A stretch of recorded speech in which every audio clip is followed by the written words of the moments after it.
$75 million was spent by both sides of Proposition 8. That was the recent ballot initiative in California that was the definition of marriage issue that created so much controversy. $75 million, more than any other state ballot proposition, not only in California, but in all of America, ladies and gentlemen. Actually, $75 million was only surpassed by the McCain and Obama campaigns running for president. Our show today is going to examine the effects and the results of Proposition 8. On the show will be two women, two straight women that are going to be on the show to come talk about gay marriage. Now, why did I ask two straight women to come on my show to talk about gay marriage? Because guess what? Straight women in California were the ones that decided this issue, narrowly decided it. So if you stay with me, we are going to go behind the scenes of California voters and talk about civil rights, marriage rights, biblical rights. This is going to be a hot one, ladies and gentlemen. Bruce W. Cook, inside Southern California.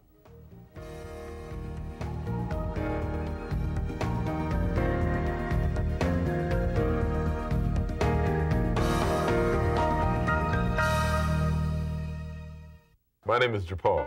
2 years ago, I received a kidney transplant. When I was 21 years old, I started dialysis. And for 7.5 years, I was a patient receiving treatments 3 times a week for 4 hours each session. And man, it was hard. My father had kidney disease, so I knew what was to be expected when my kidneys failed.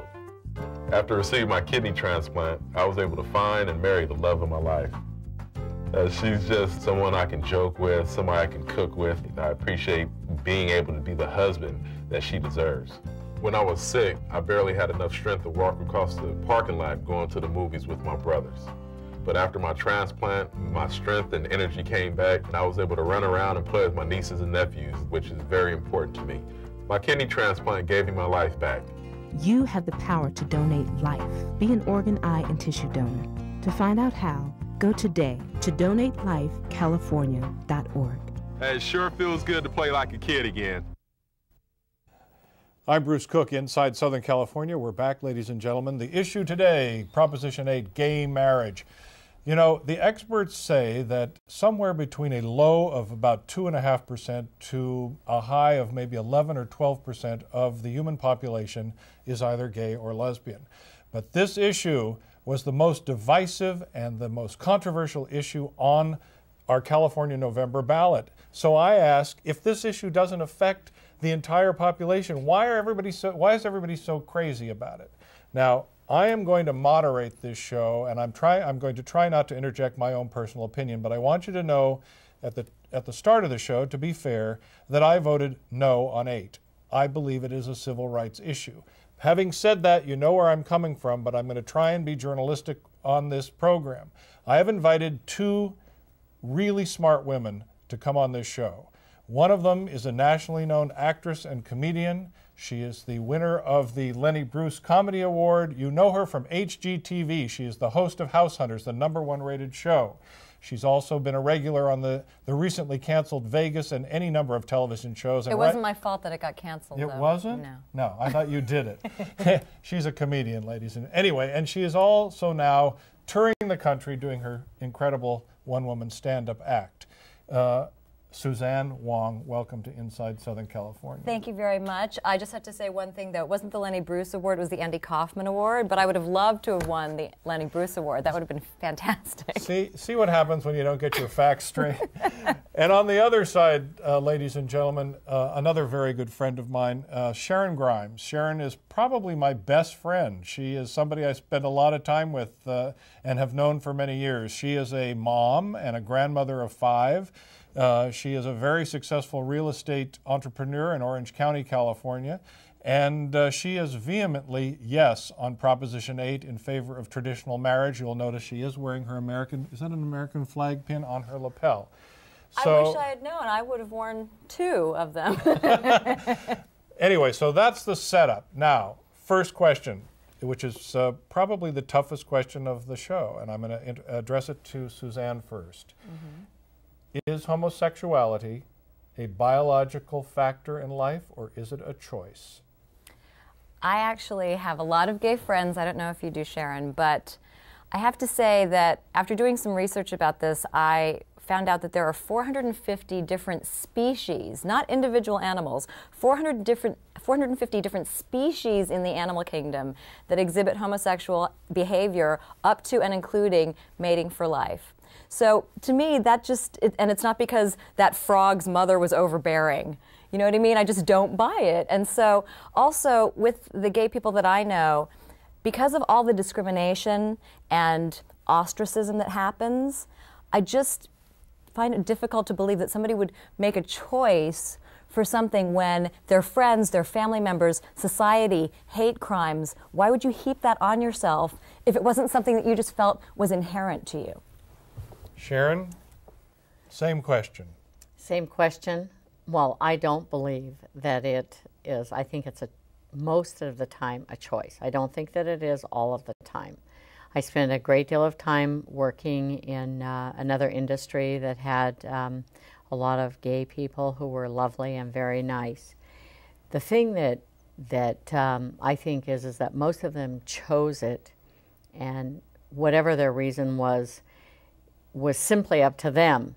But Suzanne's citing of so many species that display gay tendencies, I don't know any that mate for life. You grew up on a farm. I grew up on a farm, and I can tell you that, yes, you see animals behaving and displaying those tendencies with others of the same sex, but it's not inherent, and they don't mate for life. All right, the religious question follows this up. Do you believe that it is biblically dictated that gay relationships are bad, wrong, against the moral code of God?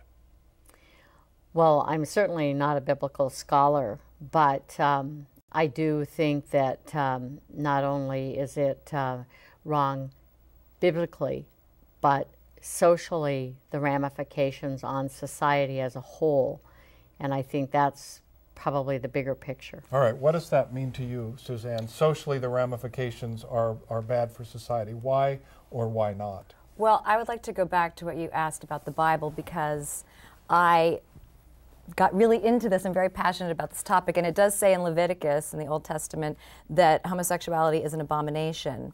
However, in the same book of Leviticus, it also says that eating shellfish is an abomination, that shaving, eating pork are an abomination, cursing your mother or father is grounds to be put to death.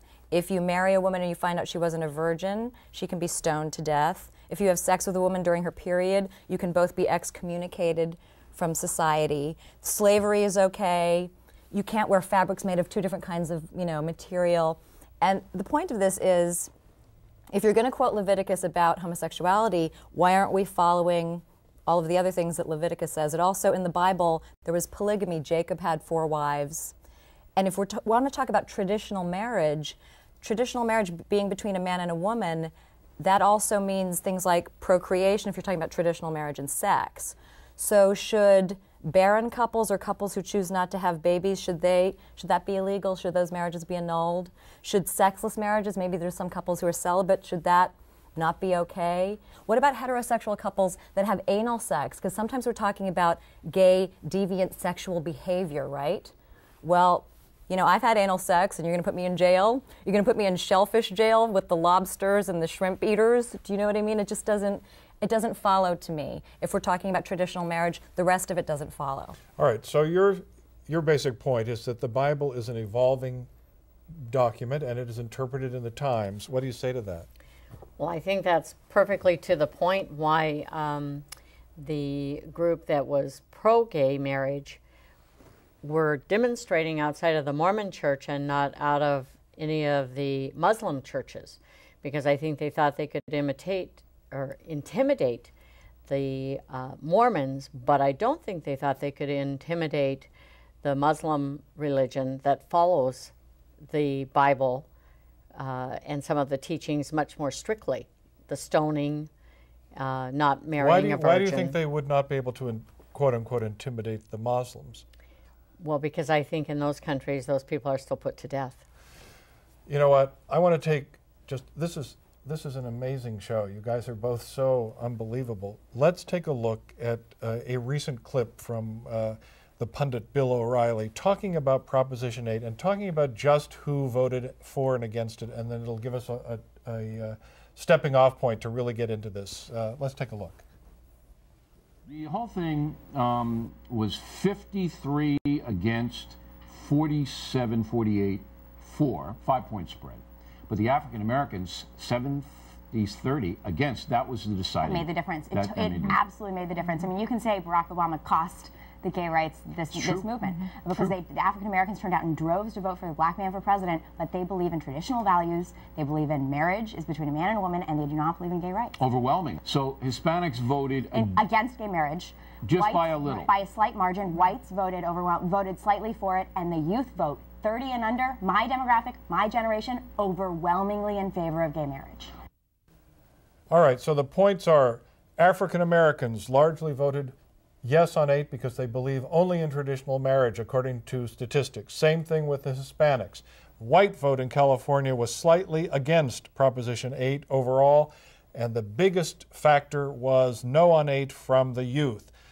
First question, Sharon. Black population has a very large gay sector, probably more so than the white population, largely in the closet. Is this hypocrisy? Why are the blacks voting? Why are the blacks voting for traditional marriage when it isn't reality in their own world? I don't know that it's not reality in their own world, and I don't know how many of them, quote unquote, are in the closet. I mean, when I meet someone, I try to look at them for who they are and their character. The first question out of my mouth is not what's your sexual preference. It never has been and it never will be. And I think the word civil is an interesting word because we are supposed to be civil, and that indicates manners. But we've put it up with rights or other items. You know what?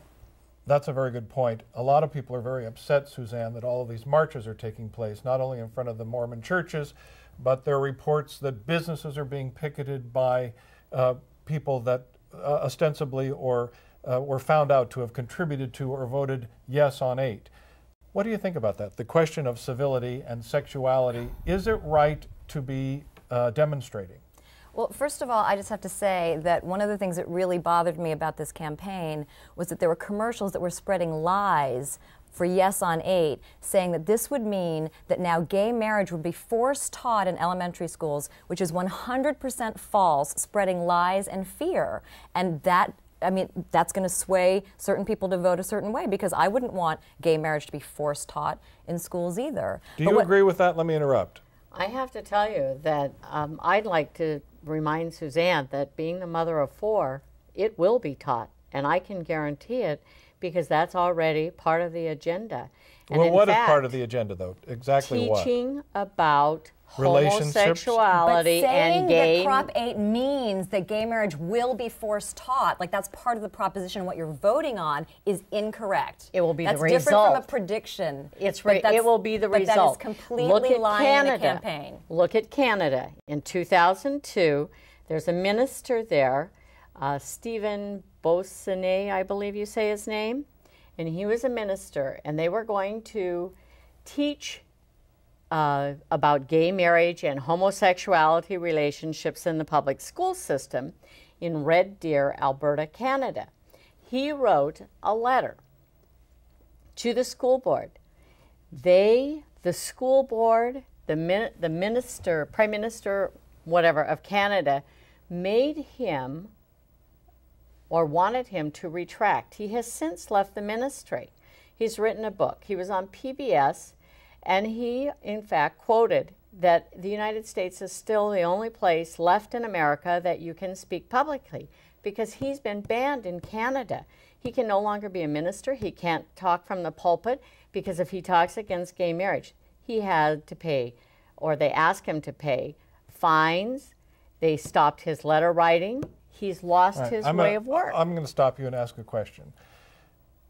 Lie or no lie, right or wrong, shouldn't gay marriage or gay relationships, if relationships are being taught in schools, anyway, should it not be included in the curriculum? And can such relationships be taught in an ethical and fair way, or is it just something that should not be dealt with? But I just have to jump in here because this is the big overriding thing to me. First of all, I can't believe that we're having a debate about this because it goes back to me to when women didn't have the right to vote, when interracial marriages used to be banned. It used to be that blacks couldn't marry blacks because they were all considered to be property. And we are supposed to be heading as a country which is about diversity and tolerance and increasing of rights. Once we've given a fundamental right, we're not supposed to then take it away. We gave a fundamental right to gay people. We're taking it away. Then why are we debating it? Why did it lose in the state? Why is it lost twice in the state? What is stopping this from being the next step in civil rights? I think because of people who have religious beliefs about it, like that it's a moral thing. But guess what? Marriage is always a civil, legal ceremony, and sometimes a religious ceremony. Homosexuals are not saying, we want you to think that what we're doing is moral, but it has to do with civil rights. When people are elected into office, they put their hand on the Bible and swear to uphold the Constitution. They don't put their hand on the Constitution and swear to uphold the Bible. So it doesn't matter what the Bible says, we're talking about the Constitution. The Supreme Court in May of 2008 of California overturned the ban on same-sex marriage.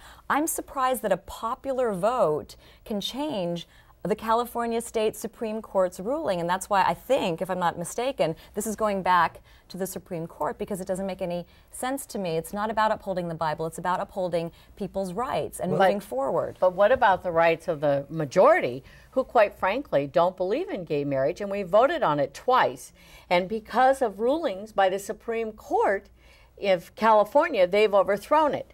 And that's not fair because the Supreme Court should reflect the rights and the wishes and the demands of the majority, not the minority. But there was a majority that used to think that do you think that They we should go never back to voted it. interracial They marriages? never voted it. Or It women was- getting the vote? Should we go back to when I couldn't vote or I couldn't marry who I wanted to? No, that's not it. We are happy to have gays have the same protection under the law as a married person. That's It's not the true. word Civil unions are not the married. same as marriage. The They word are marriage is used in hundreds of laws. Oh, yes. Hundreds of laws. They have the same rights. They can They talk do to not. the doctor. Civil Yes, unions they do. are not valid if you cross state lines. Civil unions don't have any weight if you go to a different state. So it's absolutely not the same thing as a marriage. Let's take a break and come back and continue this very important discussion. Suzanne Wong, Sharon Grimes, we're talking about gay marriage, straight marriage, civil rights, life in California. I'm Bruce W. Cook, inside Southern California. You better stay with us. Palm Springs, elderly woman spit on. We have seen some incidents of people.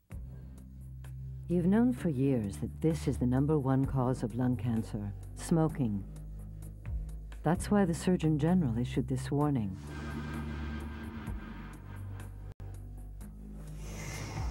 But do you know the #1 cause of lung cancer for non-smokers? It's in this room. You can't see it or smell it. It's radon. Radon is an invisible radioactive gas that seeps inside your home from underground. It can build up to dangerous levels without notice. Now the Surgeon General has issued another lung cancer warning. And whether you smoke or not, breathing radon can cause lung cancer. That's why you need to have your home tested. Protect your family. Call 1-800-SOS-RADON. Heed the warning. Have your home tested because radon problems can be fixed. I'm Bruce W. Cook, inside Southern California. Welcome back to the show. We're talking about gay marriage in California, gay marriage, period. My guests, Suzanne Wong and Sharon Grimes. Sharon, Suzanne, before the commercial break, brought up the fact that gay rights is the last frontier of freedom. We've had civil rights, we've had rights for women, rights for blacks, rights for Jews, rights for animals. Do you see it that way? Is this the last frontier of civil rights? No, I think it's the last frontier that we need to keep in check because I think it's going to do society great harm. It's not a right to be married. I mean, a lot of people live together. Heterosexuals live together. A lot of people aren't married. Those are usually the people that don't care if about gay marriage, and it's not an option or it's not a problem for them, because they feel that if they can live together, they should have the same rights as the gay couple who lives together. I'm sure that Suzanne, if she wanted to live with someone, would have the same rights as the gay couple who lives together. But marriage is between a man and a woman, and it's part of our society. It's not a right, and it shouldn't be. Sex should not be something that we are discussing all the time that makes decisions for society as a whole. All right. Why then do you think the younger generation, as we heard from the Riley quote in the beginning of the show, overwhelmingly voted no on 8? Why do they not care? Or why is their opinion different? It's the same reflection of the change that it will have in society when we went through the Monica Lewinsky thing and oral sex became the thing to have. Now, probably in a generation, we'll have lots of young women with cervical cancer of the mouth. Suzanne? People were having oral sex before Monica, I hate to break it to you. Well, what I want to say about the sanctity of marriage, because I hear that a lot. We have to preserve the sanctity of marriage. What's sanctity of marriage? 60%, I looked it up, as of February 2008, 60% of American marriages end in divorce. So if you want to preserve the sanctity of marriage, you have to ban divorce. You don't ban gay marriage. You know, gay men and women should have just as much right to be married and miserable as heterosexual couples are. Well, that's what the lawyers want. And what about the caterers? I have to say one more thing. Gay men and women are less likely, in my opinion, to get divorced because they're not going to take for granted the right to get married, which they want and have been fighting for. There's disagreement on that, actually, because really? I have read that there is disagreement. It is true in the startup because, yes, it is standing for a very important civil right. But in the gay society, there are many psychological profiles that say there is more promiscuity, even in strong relationships. Not for women, though. You know, like supposedly what do lesbians do on a second date?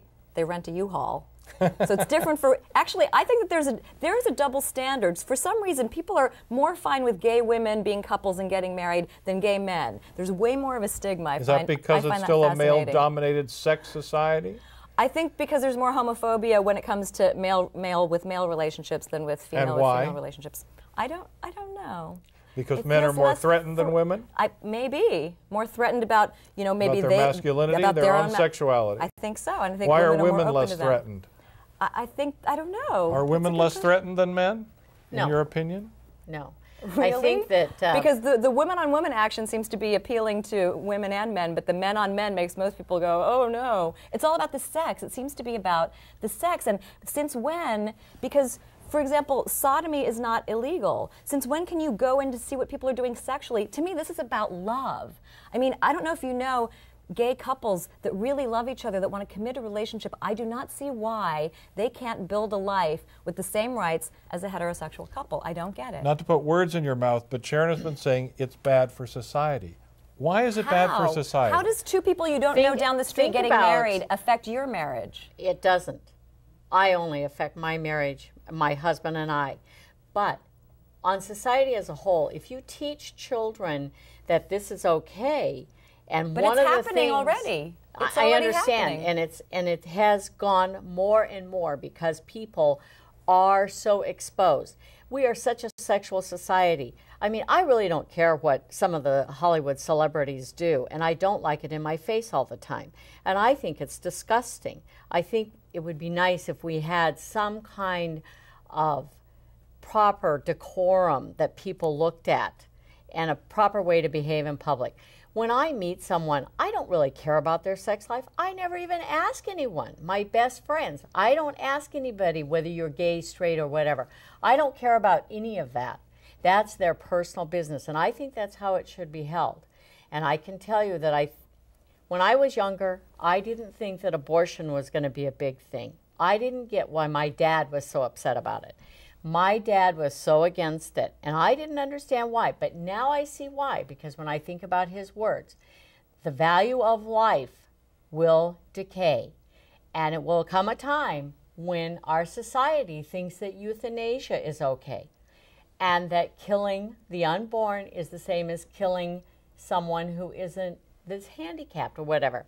And I that feel has the come opposite. to die. I feel like it's a decay of society when we are not going in the direction, because I'm a very spiritual person, I'm not a religious person, I'm a spiritual person. It's a decay of society when we are not moving in the direction of acceptance, tolerance, and love of everybody, regardless of their race, their gender, and their sexual orientation. We cannot discriminate legally on hiring practices or on housing based on race, gender, or sexual orientation. And to me, this is just another form of discrimination that goes against acceptance, love, tolerance, and all men and women being created equal. Every layer of progress, as you say, towards that level of tolerance has been preceded by great divisiveness. And protests and problems and Rosa Parks and violent ways, nonviolent ways. It's all, like you said, it's all been preceded by that. What is it going to take for society to go back to a dignified and civil state that Sharon would like to see, and at the same time a tolerant state that you would like to see that is accepting of all forms of sexuality? Is that a possibility, Suzanne Wong? I believe that anything is possible, and because I believe in the law of attraction and quantum physics and how whatever you focus on, you magnify, actually banning something, believe it or not, empowers it. That's why the war on things doesn't work. The war on terror has not worked. The war on cancer has not worked. The war on drugs, the war on poverty, the war on crime.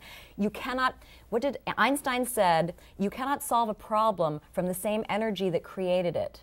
So going to war with something does not solve it. Do you see a day when this is an accepted and tolerant society? I'm probably going to see the day, yes, in my lifetime where gay marriage will be accepted. But I do think, to Suzanne's point on energy, that's the one thing that has helped fuel the fire is the gay protests and, excuse the expression, shoving it down everyone's throat.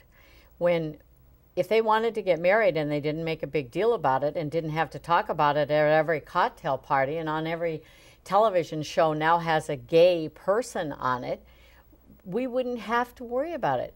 But because so you would be fine if they just wanted to quietly get married legally? It's just the fact that they're loud about it? No, I won't be fine with it. I'm saying society would be more accepting about it if it wasn't going to be ramrodded down everyone's throat. No pun intended. No pun intended. Ramrod. We have 10 seconds, Suzanne. Wrap up. What do you see happening in the next year? I'm so excited, first of all, that Obama was elected and that young people are getting more involved in voting, and the fact that young people voted no on Prop 8 and young people got empowered to vote for Obama as president is nothing but fantastic for this country. Sharon, wrap it up. I think the young people will grow up, and I hope that we have swung the pendulum so far to anything goes and every word starting with F, that decorum, manners, and polite society will return. Except she said ramrod. That's it, ladies and gentlemen. Thank you, Suzanne and Sharon. I'm Bruce W. Cook, inside Southern California. Quite a show.